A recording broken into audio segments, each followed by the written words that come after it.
এসছি বাঁকুড়া জেলাতে ডিপিএসসি অফিসের সামনে, দেখতেই পাচ্ছেন। আমরা এসছি এখানে একটা ডেপুটেশন দেওয়ার জন্য আমাদের প্রাথমিক বিদ্যালয়ের যিনি চেয়ারম্যান আছেন রিঙ্কু ব্যানার্জির কাছে। একটাই কারণ, এর আগেও আমরা এসছি, আপনারা দেখেছেন, এর আগেও আমরা এসছি, ডিএম অফিসে গেছি, ডিআই অফিসে গেছি, ডিপিএসসি অফিসেও আমরা এর আগে গেছি।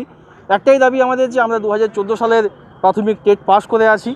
আমাদের এখানে অনেকে বয়স প্রায় 38-39 বছর হয়ে গেছে, কিন্তু 2014 সালে যে টেট পাস আমরা করি, তারপরে 2017 সালে যখন একটা বিখ্যাত টিভি চ্যানেলের শিক্ষামন্ত্রী মহাশয় প্রতিশ্রুতি দেন তার মাধ্যম দিয়ে যে কি আমাদের ধীরে ধীরে নিয়োগ করা হবে যদি আমরা তার পরবর্তী ক্ষেত্রে প্রতিশ্রুতি ওনার প্রতিশ্রুতি অনুযায়ী আমরা যদি ডিএলএড প্রশিক্ষণটা নিয়ে নিই। কিন্তু আমরা সবাই এখন বর্তমানে ডিএলএড প্রশিক্ষণ হয়ে গেছি, কিন্তু ওই দিক থেকে কোনো আর সদুত্তর পাই না। আমরা এরপর শিক্ষামন্ত্রীর কাছে আমরা দেখা করার চেষ্টা করেছি, সেখানেও তার একটা নেগেটিভ একটা দিক আমরা পেয়েছি। দেখা করতে উনি চাননি, বা দেখা করেও সেটা একটা বিরক্তি প্রকাশ করেন উনি।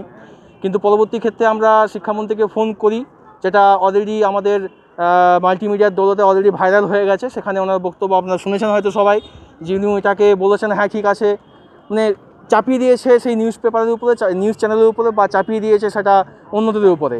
তিনি অস্বীকার করছেন তার বক্তব্যকে, এমনকি শুধু তার সাথে যে কথা বলা হয়েছে সেটা উনি অতিরিক্ত পাওনা বলে আমাদের কাছে দাবি করেছেন।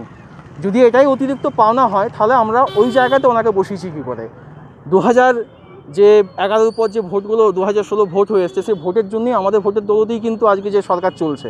ভবিষ্যতে কি বলা যায় যে এই 12,000-এ পরিণত না হয়ে 12 লাখে না পরিণত হয়ে অন্যরকম একটা রাজনৈতিক পরিস্থিতি হয়ে যায়। আমরা কিন্তু কোনো রাজনৈতিক প্রেক্ষাপট থেকে বলছি না, আমরা কিন্তু কোনো অন্য কারোর সাহায্য নিয়ে বলছি না। আমরা এই যে ফ্যামিলি আছি, আমাদের যে 1200 জনকার যে ফ্যামিলি আছি, আমরা যে বাঁকুড়া থেকে 130 জনের মতো আছি, তাদের পক্ষ থেকেই, আমাদের কমিটির পক্ষ থেকে আমরা একটাই দাবি সরাসরি মুখ্যমন্ত্রীর কাছে, না শিক্ষামন্ত্রী, না কোনো এমপি, না এমএলএ।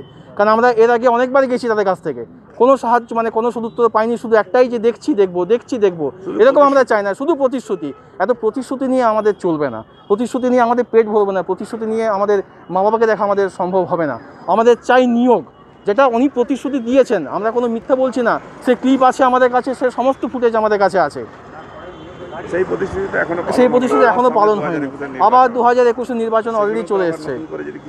হ্যাঁ, সেটা আবার নতুন প্রতিশ্রুতি হয়, আবার 5 বছর করাবে। কতদিন এই প্রতিশ্রুতি নিয়ে আমরা বাঁচবো?